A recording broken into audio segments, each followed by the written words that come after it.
I wanted to do a video that talks about the difference between tolerance and acceptance. Okay, many people confuse the fact that people are burdened with tolerance of different religious beliefs with the idea that they are burdened with accepting these religious beliefs. And this is exceptionally true amongst neo-pagan communities, and atheists who believe that because they believe a certain way, everybody else must believe that way and must respect their beliefs and must bow down to their unique belief system.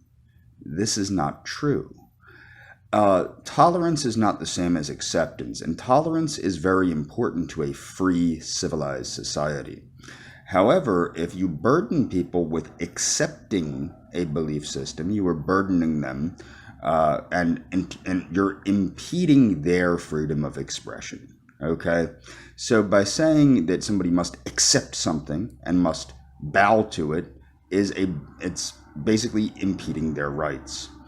Now, this is especially true. We are now seeing more religions from the Middle East, Africa, and Asia come into this country, where things like child abuse and animal abuse are regular parts of these religions. One religion in particular, where the marriage of children is considered all right. Well, that's not all right in the West because that does harm to the child. So toleration stops at the point where it causes harm. Now, this might be, I would expand this to certain things as certain ritualistic animal slaughter in some of these religions, as well as some of the ways that people treat women in these religions, which are out of sync with the Western concept of what is considered okay behavior. Now, why is this a problem?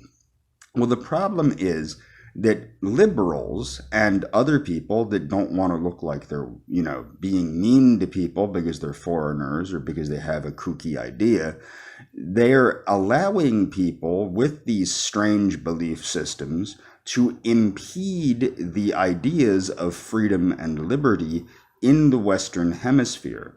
These concepts of freedom and liberty are what the United States was based on. And if you remember from a previous video, I point out how rights are not technically tangible things.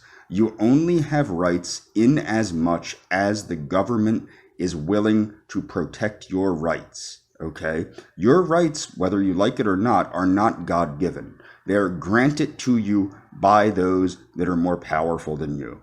Hence why we have a system of government set up to represent the will of the people, which we come further and further away from every day with the more special interests and things of that nature.